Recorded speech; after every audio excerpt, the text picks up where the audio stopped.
I'd like to welcome this evening Catherine Dibley here from the Boston Women's Suffrage. Hi, thank you very much, Margaret. As I always say, once a librarian, always a librarian. I worked for the Boston Public Library for 37 years, so I can't give up my ties to libraries. I'm always delighted to come and see other libraries, and you have a beautiful one here that you must be very proud of, so that's great. First, I'm going to tell you a little bit about the Boston Women's Heritage Trail. We were founded in 1989 to recover, document, and celebrate Boston women's history. We have a founding story like most organizations. The story is, maybe apocryphal, maybe not, that a Boston public school teacher was taking a group of her students on a walking tour of Boston. And at the end of the walking tour, one of the little girls said, "But where are the women?" Because she noticed that there are many statues and plaques in the city, but the vast majority of them, of course, were of men. So a group of librarians and teachers got together and decided they would do as much as they could to remedy the situation. We have an all-volunteer board now, this time, of about 20 women. We give talks, we take people on tours, we develop new history trails, we work on issues such as having more schools in Boston named after women. There are 125 public schools in Boston, 10 of them are named after women. So we promote women's history in general, and of course now this year we are all about celebrating the centennial of the women's suffrage movement. So as part of that celebration, we wrote and published a brochure. There are more copies of it over on the table that you're welcome to take with you. It's pretty much what I'm going to talk about tonight. It's really a walking trail through Boston, but we're not in Boston. We don't have to walk tonight. It's too cold anyway. So we're just going to sit in our comfort and watch the slides. So, but the trail goes through Boston, and it tells the story of places where women lived and they worked and they published, they met, they spoke, they picketed, they even got arrested, all in the cause of women's suffrage. And then some of them are honored in public art today. But before we start, we have a saying that we always like to use when we do our trails. And this is by Sarah Orne Jewett. And you can read it yourself, but I'll read it also. "Nothing you ever read about them can make you know them until you go there. Never mind people who tell you there is nothing to be seen in the place where people live to interest you. You always find something of what made them the souls they were, and at any rate you see their sky and their earth." So we try to remind people of that as we walk around in various places, because we say, well, this used to be, and it's still the same sky and the same earth, and we can feel the connection to the people that live there. So we'll set the stage by talking about how the 19th Amendment came to be. It was first introduced in 1887. It's a very simple amendment. It reads, "The right of United citizens of the United States to vote shall not be denied or abridged by the United States or any state on account of sex. Congress shall have power to enforce this article by appropriate legislation." And that's all there is to it. It was passed by Congress on June 4th, 1919.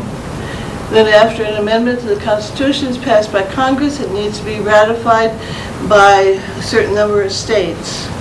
On June 25th, 1919, Massachusetts became the 8th state to ratify the amendment.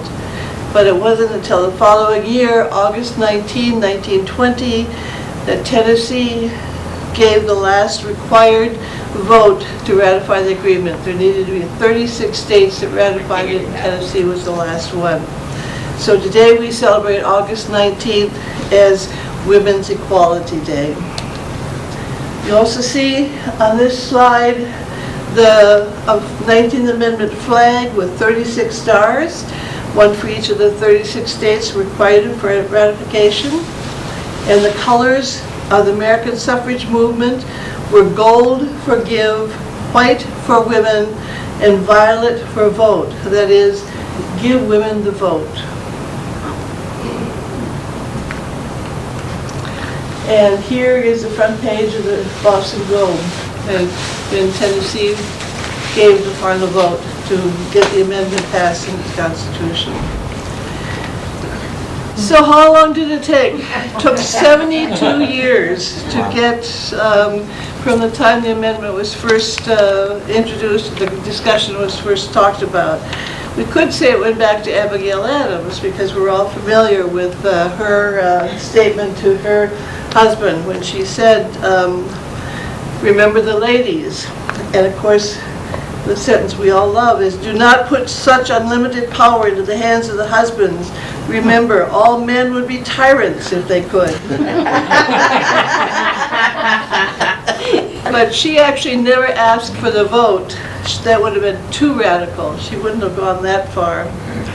But a lot of people identified the start of the call for women's suffrage to be the 1848 convention in Seneca Falls, New York. And you may know that now this is the site of the National Women's Rights Historical Park in Seneca Falls. 300 men and women attended this convention. They made many demands, and they published what was called the Declaration of Sentiments, where instead of writing, we hold these truths to be self-evident that all men are created equal, they wrote, all men and women are created equal. The only controversial part, well, I should say the most controversial part of the Declaration of Sentiments, and the only one that did not pass unanimously, was the following: resolve that it is the duty of the women of this country to secure to themselves their sacred right to the elective franchise. That was still very radical in 1848. These are two of the most famous organizers of the Seneca Falls Convention. And we in Massachusetts can be very proud, and you here in Worcester's orbit can be very proud, because the first National Women's Rights Convention took place in 1850 in Worcester, Massachusetts.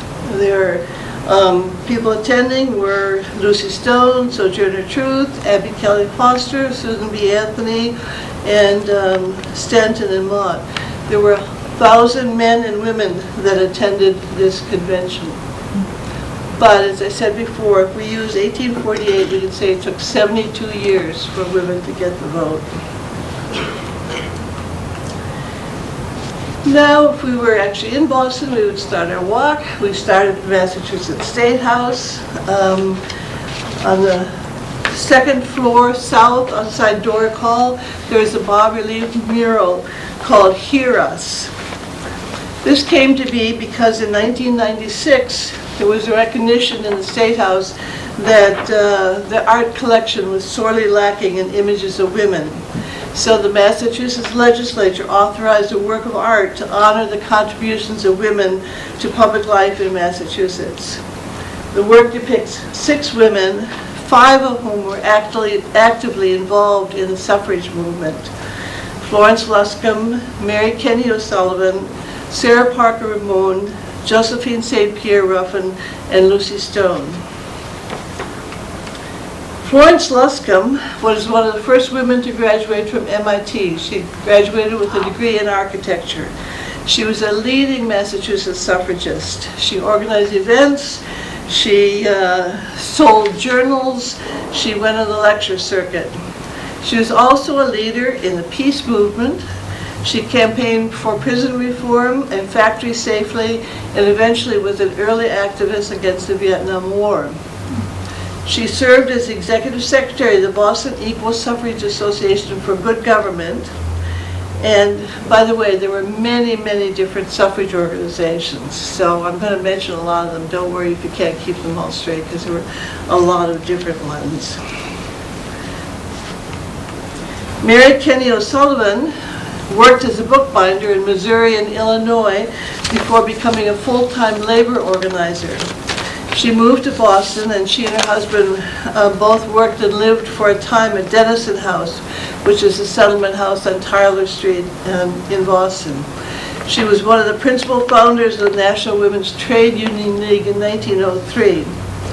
She was a strong supporter of women's suffrage and wrote a circular which was distributed by the National American Women's Suffrage Association. It was called Why Working Women Need the Vote. And in it, she argued that if women had the right to vote, they would get equal pay for equal work. This is 1903. Nice idea. Still fighting for that nowadays. Sarah Parker Ramon was an African-American woman, primarily known as an abolitionist lecturer, but she also campaigned for women's suffrage. She was born in Salem, Massachusetts, and grew up there to a family who was committed to abolition of slavery. She was thrown out of the Howard Athenaeum in Boston after refusing to sit in segregated seating, and she actually sued the theater and won. After the Civil War, she campaigned for the vote on behalf of women and African Americans. Eventually, she moved to Florence, Italy, attended medical school, and worked as a doctor for 20 years. We will talk about the other two women in the mural, Lucy Stone and Josephine St. Pierre Ruffin, in a few minutes. Nearby is Nurses Hall. We're still in the State House, where there's a sculpture honoring Civil War nurses and a brass plaque honoring Clara Barton. Clara Barton was a pioneering nurse during the Civil War when she became known as the Angel of the Battlefield. After the war, she founded and ran the Office of Missing Soldiers, and in 1881 established the American Red Cross. You'll find that many of these women, they were very active in the suffrage movement, but they also did lots of other things. She probably was active in the suffrage movement because of some experiences in her early life, including an instance where she resigned from a teaching job when the school hired a man at twice her salary. Another instance of unfair treatment occurred when she worked for the U.S. Patent Office. After initially earning the same salary as the men in her office, her position and pay were later reduced because her boss did not believe women should work in government. So we would leave the State House. We walk down the edge of the Boston Common. We come to the offices of the Women's Journal at 3 Park Street. The offices of the Journal were in a different building on this site. The Women's Journal was an influential weekly newspaper of the American Women's Suffrage Association. It was founded by Lucy Stone and her husband Henry Blackwell in 1870. And they chose their location on Park Street because they wanted to be close to the seat of power, the Massachusetts State House. Lucy Stone petitioned the legislature annually for women's suffrage. In 1879, she testified, "In this very State House, how often have women looked down from the gallery while our lawmakers voted down our rights and heard them say, 'Half an hour is time enough to waste on it,' and then turn eagerly to consider such a question as to what shall be the size of a barrel of cranberries, taking plenty of time to consider that." The Women's Journal by 1915 had 27,000 subscribers in 48 states and 39 countries, and it did not miss an issue in nearly 5 decades. You notice here Florence Luscombe, I mentioned earlier, who was selling the Women's Journal on the street in Boston. What is now the Music Hall Orpheum Theater was the site of a suffrage bazaar. Several suffrage bazaars, actually. Suffragists had to earn some money to pursue their activities, and one of the ways they did was to hold bazaars. At least 2 were held in Boston, one in 1870 and one in 1871. The 1871 bazaar, one of the largest, was held December 11th to 21 at the Music Hall, where Julia Ward Howe was president of the Women's Suffrage Bazaar Association. The 10-day fair featured 3 days of entertainment. Items for sale included clothing, books, stationery, and confections. Suffrage organizations from other towns in Massachusetts participated and had tables with informational brochures. They raised between $8,000 and $9,000 at that bazaar. Horticulture Hall on the left was where the Massachusetts Women's Suffrage Association was formed by Lucy Stone, Henry Blackwell, Julie Ward Howe, Mary Rice Livermore, and others at a meeting on January 28, 1870. The Massachusetts Women's Suffrage Association was active in educational efforts. They presented petitions to the state legislature, they organized lectures, and they coordinated activities with other in other states. This is Mary Rice Livermore, who was a prolific writer and a lifelong suffragist and abolitionist activist. She was Boston born and educated. She volunteered with the United States Sanitary Commission in the Civil War. She was a journalist, and after the war she founded the Agitator, a suffragist paper in Chicago. When she moved to Boston, the Agitator merged with the Woman's Journal, and Livermore became an associate editor of the Woman's Journal. She was a tireless lecturer on behalf of suffrage and temperance, who for many years traveled extensively, sometimes speaking as many as 5 times a week for 5 months in a row. She also served as president of the American Women's Suffrage Association.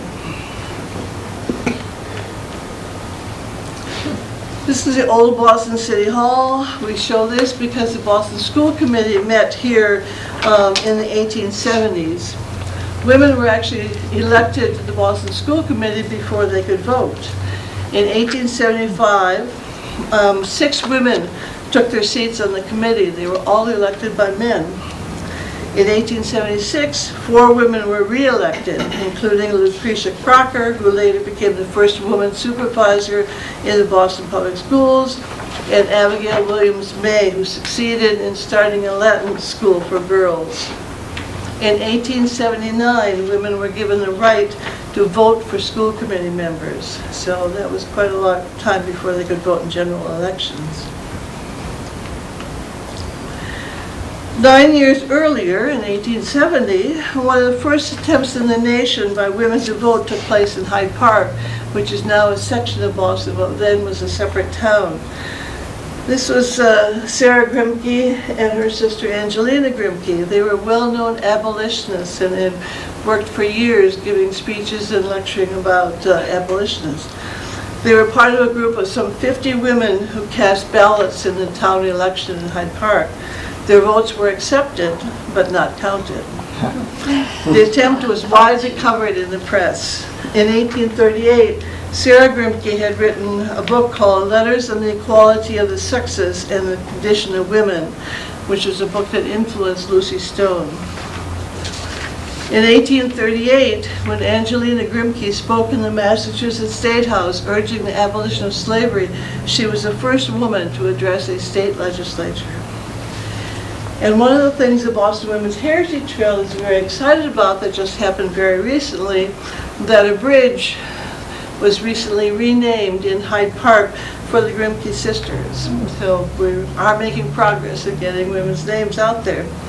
The signage on the bridge now says, "I know nothing of man's rights or woman's right. Human rights are all that I recognize." That's a quote from Sarah Grimke.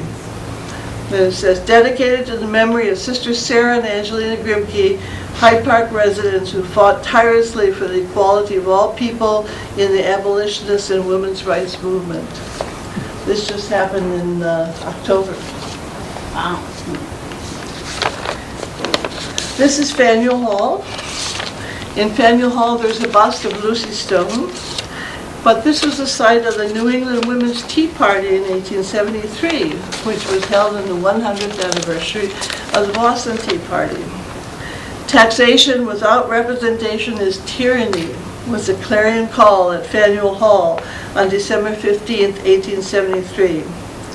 Led by Lucy Stone, the New England Women's Tea Party was organized to mark the 100th anniversary of the Boston Tea Party.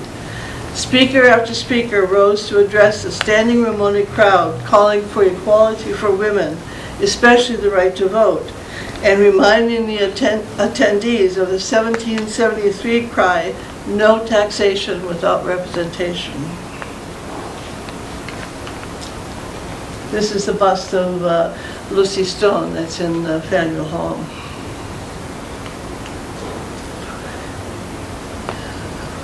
This is what's now known as the John Adams Courthouse, was originally the Pemberton Courthouse. And this is where we honor Jenny Loitman Barron. Jenny Loitman Barron was born in Boston to Jewish immigrant parents. She became the first full-time woman judge in Massachusetts in 1954. She served on both the Massachusetts Municipal Court and the Superior Court. As an undergraduate at Boston University, she was president of the Boston University College Equal Suffrage Organization and was a street corner speaker for suffrage. She explained, "I spoke from soapboxes at corners of streets and from open automobiles, at times dodging such missiles as stale eggs and overripe tomatoes hurled by alcoholic listeners." After 1920, she worked in favor of women serving on juries. She advocated for fair marriage and divorce laws, and in 1926 she was elected to the Boston School Committee. This is Jenny Loitman Barron.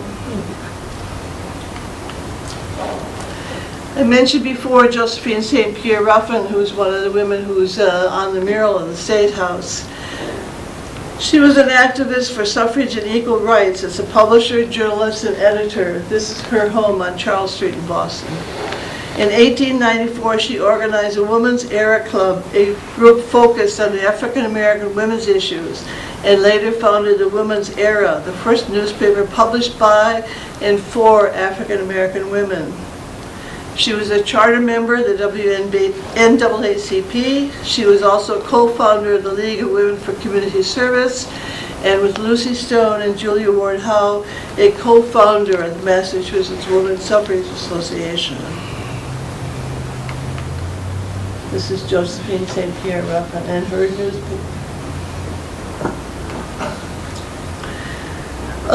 Also in Beacon Hill lived Louisa May Alcott for a while. She lived in several places on the Hill, actually, including this house at 10 Lewisburg Square. She, of course, is best known as the author of Little Women.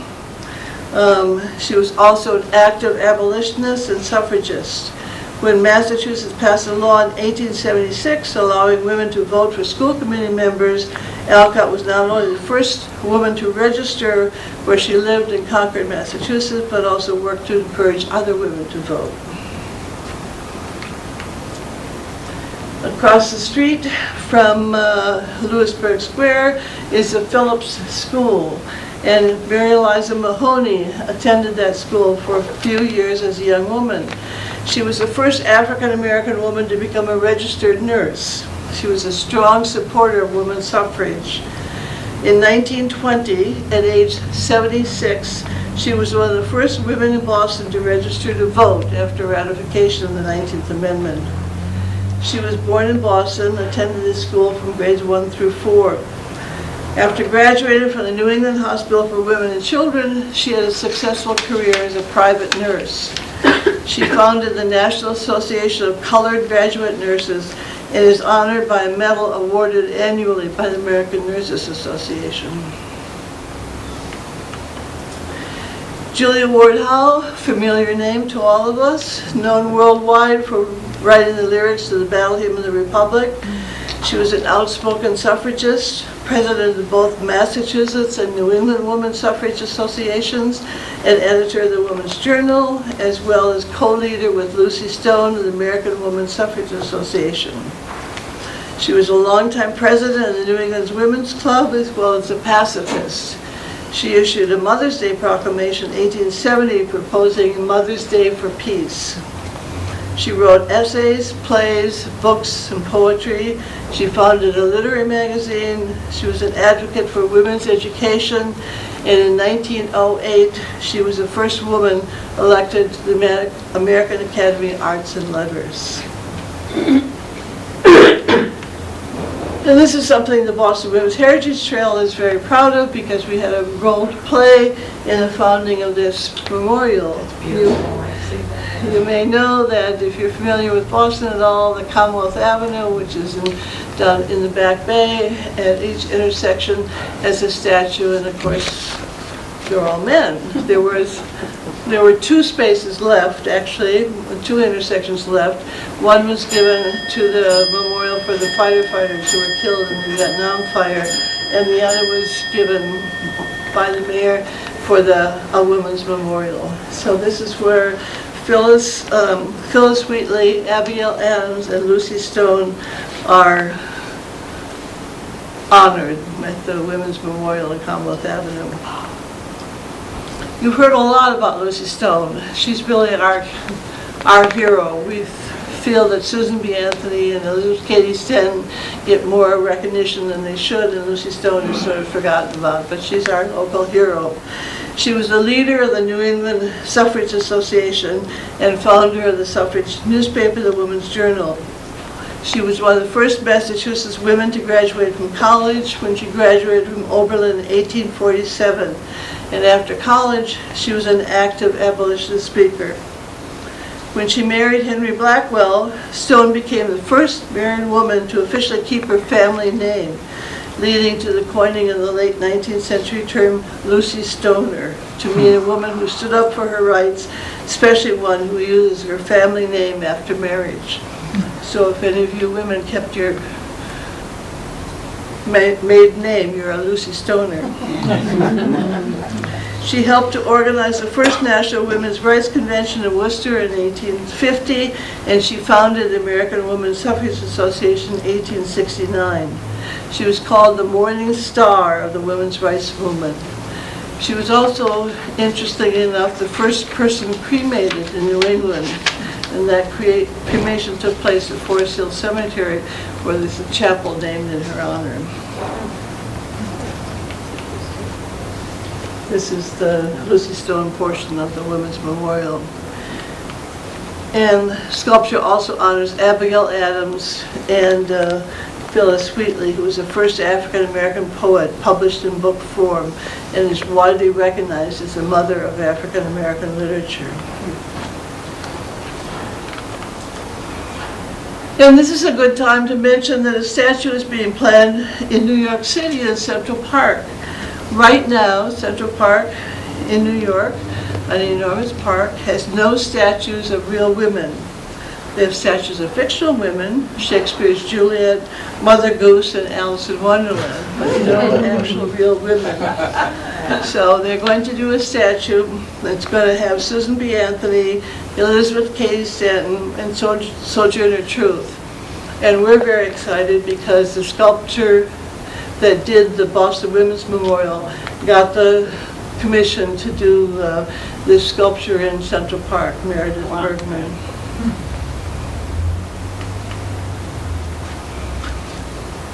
Interestingly enough, there were lots of people opposed to suffrage for women. I suppose we shouldn't be too surprised. It took 72 years to get there, but there were also a lot of women that were opposed to it. And this was the headquarters in the Kensington building on Boylston Street, headquarters of the Massachusetts Association opposed to the further extension of suffrage to women. And not only did Massachusetts have this, it was the largest anti-suffrage movement in the country, organization in the country. First one in the country and one of the largest in the country. They shared this space on the Kensington building with a men's anti-suffrage committee. By 1915, the anti-suffrage group had 37,000 members. Some women were opposed to suffrage because they believed it would diminish the traditional role of women as homemakers. The anti-suffrage also argued that many successful reforms had been led by women without needing to vote, that women's work for the good of the public should remain nonpartisan, and that because women were so busy with home and children, they would not have time to vote.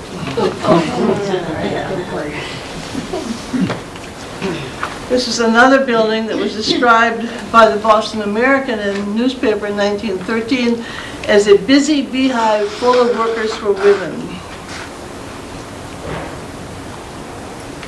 This is a close-up of one of the windows in that building. You see, it was the Massachusetts Women's Suffrage Association headquarters. They moved here in 1909.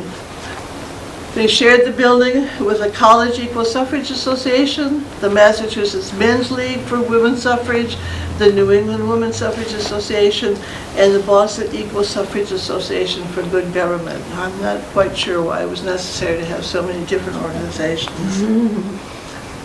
Founded by Maud Wood Park, Pauline Agassiz Shaw, and others in 1901, the Boston Equal Suffrage Association for Good Government focused on women's suffrage.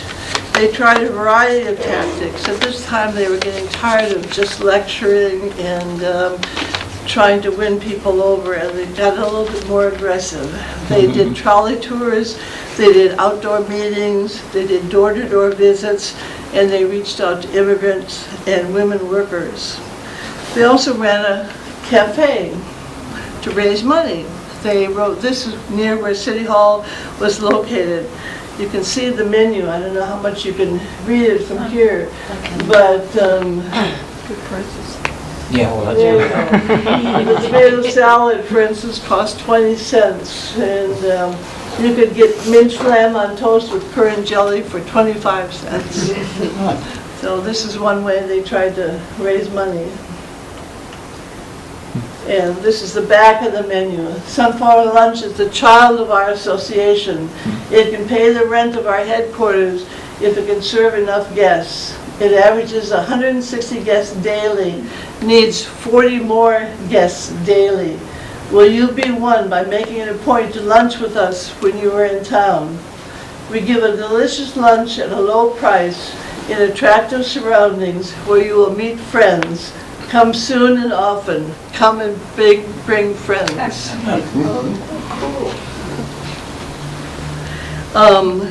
The Boston, I need to find a different way to say this, but the Boston Equal Suffrage Association for Good Government became the Boston League of Women Voters after 1920. So many important suffrage leaders were members and leaders of that organization and went on to work with the League of Women Voters.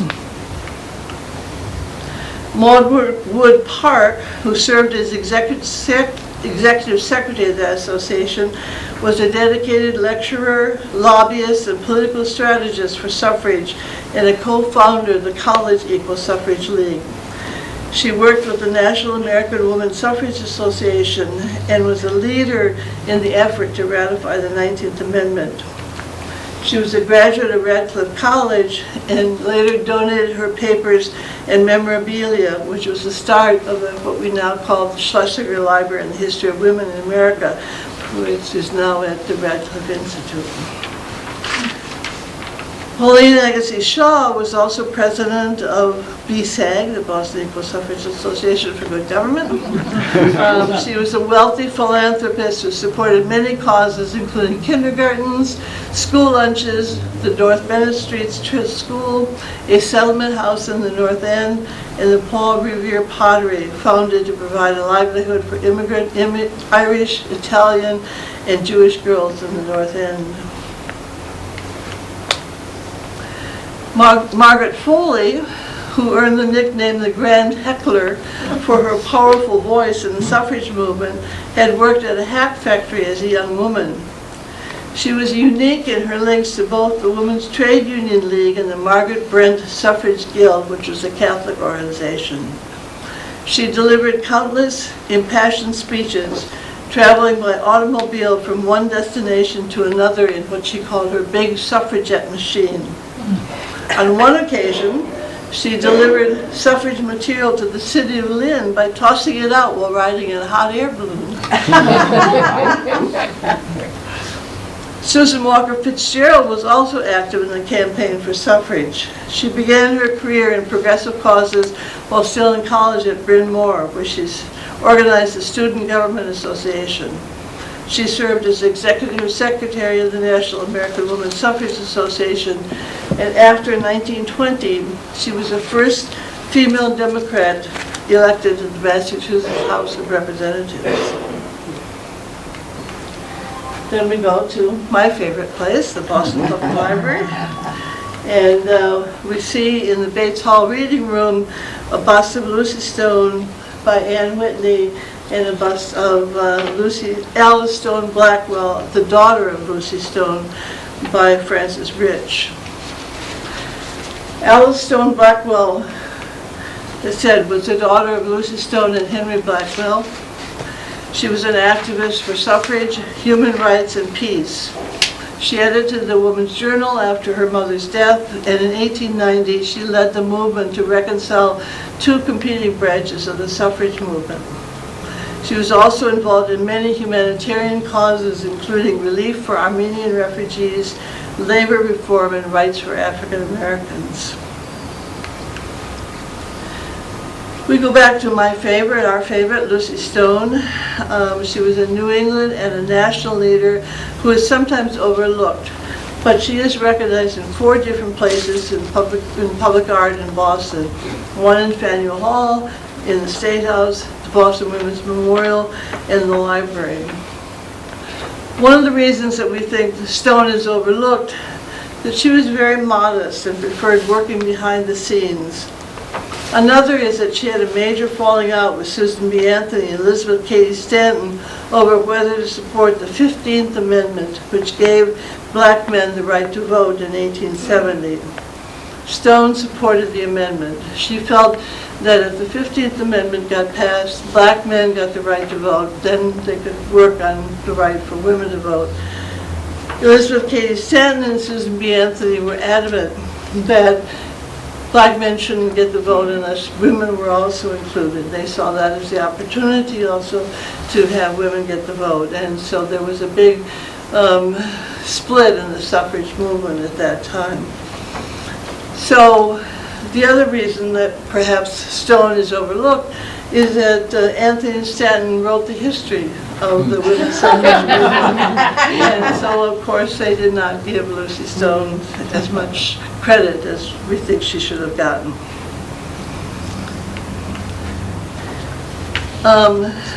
Along with all the committee work, leafleting, the bazaars, the speeches, and the journalists, suffragists also staged parade. This is a parade which took place in Boston in 1915.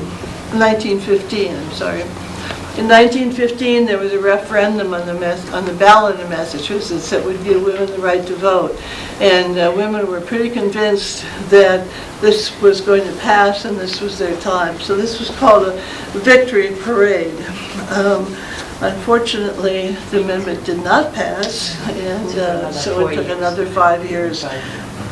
Here's a float from the parade. Okay, we end with a really important event in Boston's suffrage crusade. Boston was one of the only 2 places in the country where women were actually jailed for protesting for suffrage. The other was in Washington, D.C., but it also happened in Boston. In 1915, President Woodrow Wilson came back to the United States after participating in the Paris Peace Conference at the end of World War I.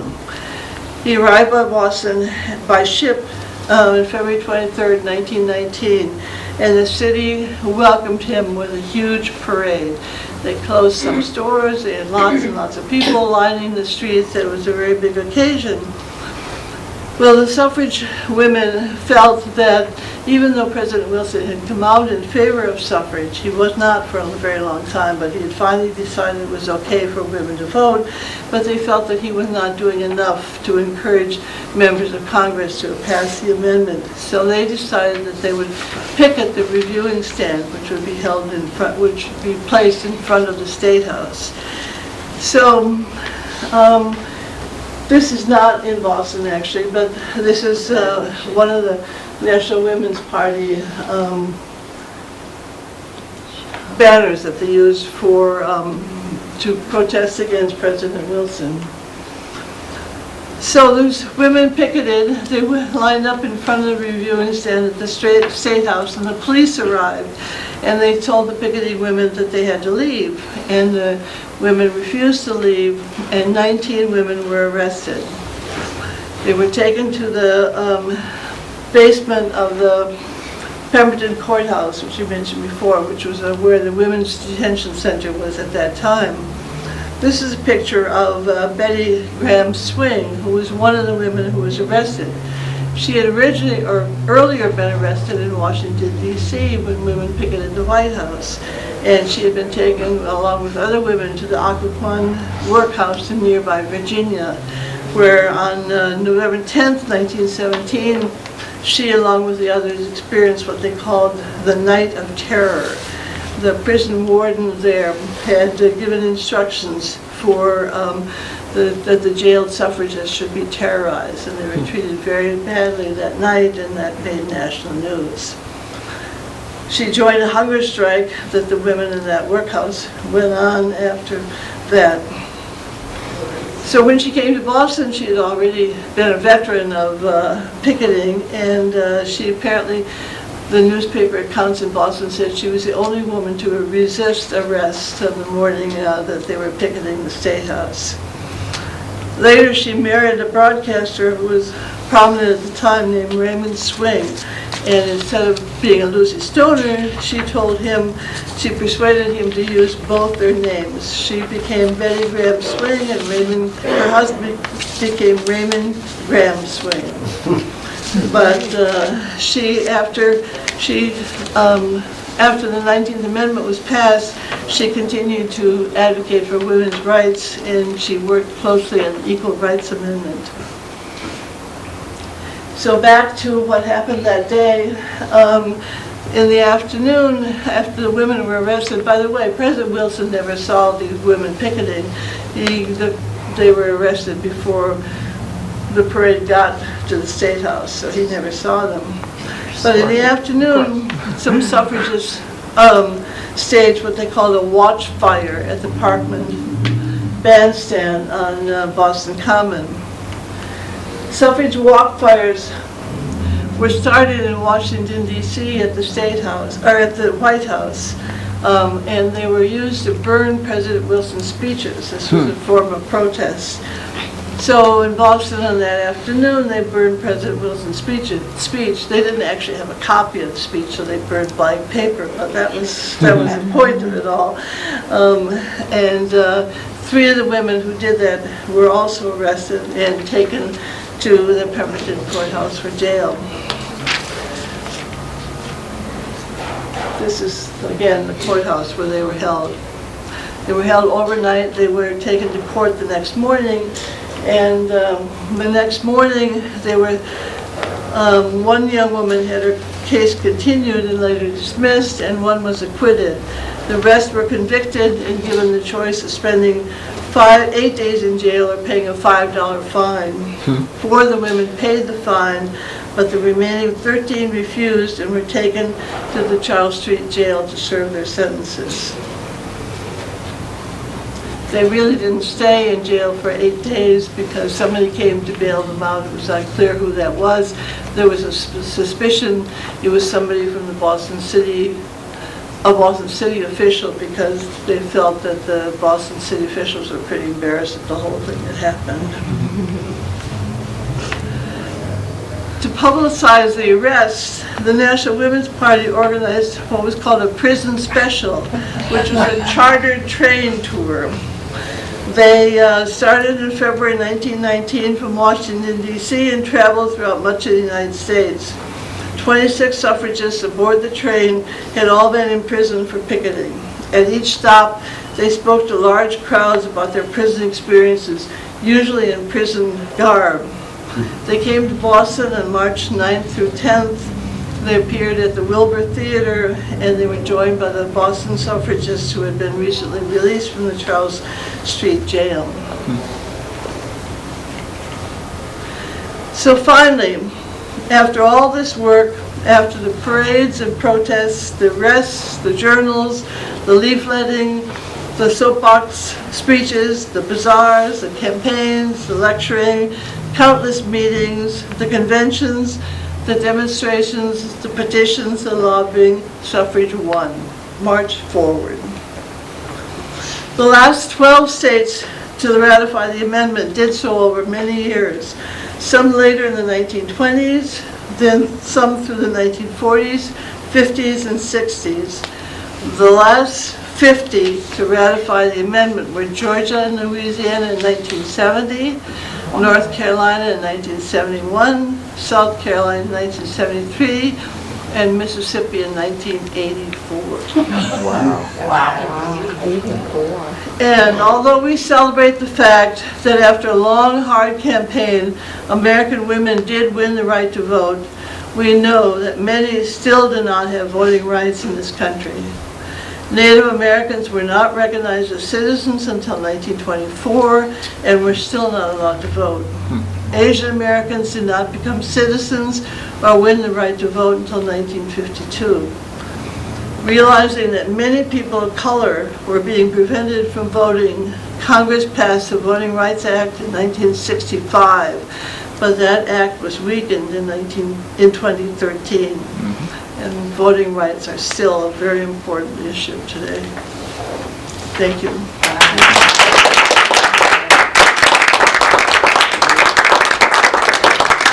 Back again. Make sure everybody that you know goes to vote. Yes.